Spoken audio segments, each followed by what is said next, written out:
we have more women leaders, would we have a more peaceful world? In today's world, in this competitive world where we want to go out and work, how do we make sure that the women who go out and work, they balance their life well? Spiritual leaders like you can certainly give them some practical understanding of how to, be there and maintain their balance and be very well in a sense of spirituality also.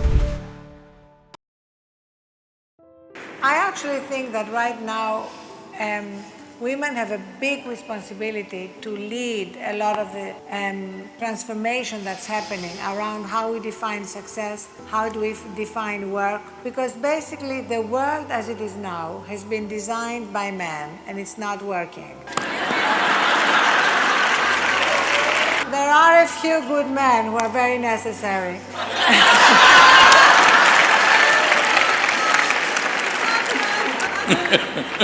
But if you think of it, we had the first women's revolution, which was women getting the vote. The second women's revolution, which was led by Betty Friedan in the States and Gloria Steinem, which was basically having access to every job at equal pay, every position at the top of every field. And now I think there is the third women's revolution, which is redefining what success and work are. So instead of simply saying, I want to be at the top with you where you are, just saying, is this really the best way to run a business? Is this the best way to run our world? And women are saying no. Many, many women are saying we need to actually change the corporate structure in which we are competing, change the political world in which we are competing, not just compete on the terms that men created. And you know what? When these changes happen, and they are happening, men are going to be incredibly grateful. In the making of life, in the very nature in which we are, there is something called as masculine and feminine. Unfortunately, we have created a world where our idea of success and well-being is overwhelmingly masculine. You must understand, I'm not talking about male and female, I'm talking about masculine and feminine. A man is capable of being as feminine as he wishes to be in terms of his thought, in terms of his emotion, when he wishes to be. Similarly, a woman is as capable as a man to be as masculine as she wishes when the situation demands or when such actions are needed. Right now, we have created education systems which are purely masculine, which is producing women also. Whether you like it or not, unfortunately, the idea of success has become masculine. Those who want to be successful, even if they're women, they're becoming like this, which is a serious damage to humanity. If you take away the feminine from the world, everything that's gentle, everything that's beautiful, everything that's aesthetic, everything that is the subtler aspect of life will disappear, and only providing and survival aspect of life will exist. Right now, there is a serious concern about this. See, 25 years ago, in a normal conversation, nobody would think it's worthwhile discussing economy, isn't it? We talked about the weather, we talked about juicy things in the town, we never talked about the economy. Today in every conversation, everybody is talking about the economy. Economy means livelihood, economy means providing. This is purely masculine in nature.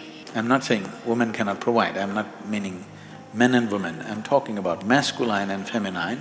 If you make the society so overwhelmingly masculine, you will obliterate the feminine. In this, everything that's gentle and beautiful will vanish, even in a woman, because when you set the standards that this is the only way you can succeed, even she will adapt to the situation, which I feel they are adapting, and many women are expressing their masculinity much more stronger and cruder than a man. It is happening. This is distressing. This may not be good for certain industry, but it's very important that you said just now, men should also do this feminism. No, what we need is humanity. We don't need masculinism or feminism, we need human nature to evolve. If human nature evolves, women will naturally exhibit more feminine qualities, men will naturally exhibit more masculine qualities. There may be a little intermixing, some women may be more masculine, some men may be a little more feminine, that's not an issue. But the important thing is our humanity should overflow, not our masculinity or our femininity, because you're talking about skewing life. Don't skew life, we will pay for it after some time. It's important life comes up in a balanced manner, You must understand in this country, this is being demonstrated in 1,000 different ways in the culture and in a way in the world. The most masculine, athletic god that you can see is Shiva, but one half of him is woman, all right? Literally, one half of him is woman to clearly show in symbolism that you're a combination of the two. If you're not balanced between these two, you will become a very skewed life. Any skewed life, either this way or that way, you're going to pay the price after some time. So if women have to succeed in today's world, why are we always thinking of putting a woman into a man's world and asking her to succeed? Why don't we redesign the world a little bit, as it is suitable for all human beings? You must understand the world got designed like this at a certain time in history. Let us say, now so many ladies are sitting here, let us say it's 1,000 years ago. Many of them have traveled long distances and come, I'm sure. 1,000 years ago, you think so many of them would have traveled and come? They're coming here not because the society has become liberal, they're coming here because of technological means of transport. So technology has come, machine has overpowered the muscle. So now what matters is your success largely depends on your intelligence, not on your muscular strength. So now a level playing field is being created just now. Already don't jump the gun, let us continue to do this, gradually it'll anyway level out. If you try to forcefully change things, you will see it'll create ugliness. And in the end, it is woman who loses out because there is a certain sensitivity that she needs in the society. If everything is run by rules, she will suffer. Hard rules. Man doesn't care, he will go on. But woman will suffer. It's very important, a sensitive society is created, not just by law. Little sensitivity is needed. Law can be made ugly for the woman, yes? Law can be made very ugly. You took up Draupadi's example. This is what happened. They went by the word of the law and made it so ugly for her. If there was little sensitivity in that court, they would have said, this is not it, isn't it?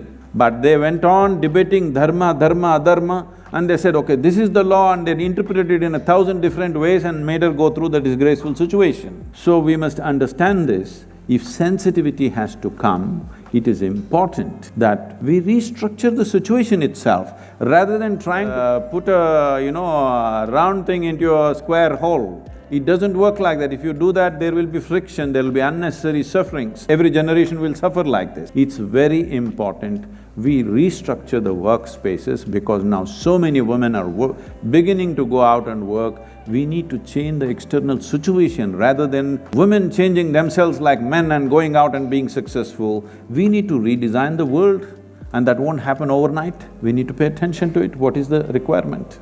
If I'm allowed to share something from my life, those days when we were growing up, my father is a physician, he is the provider. My mother never earned a rupee in her life, but it was never such a thing that if she does not earn, she's something less. No, she was the most valued person.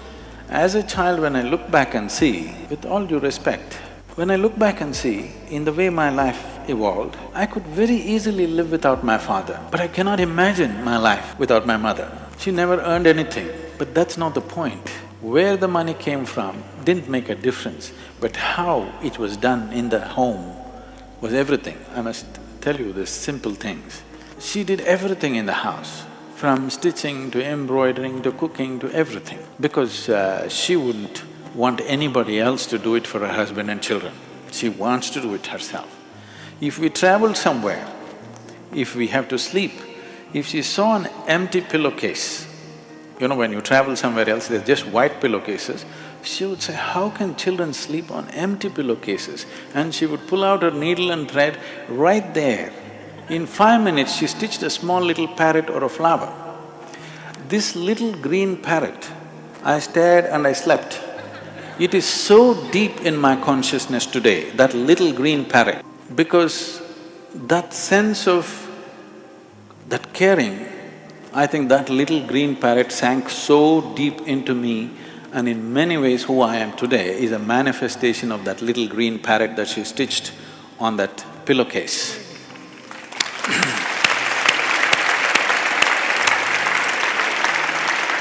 So, this is feminine.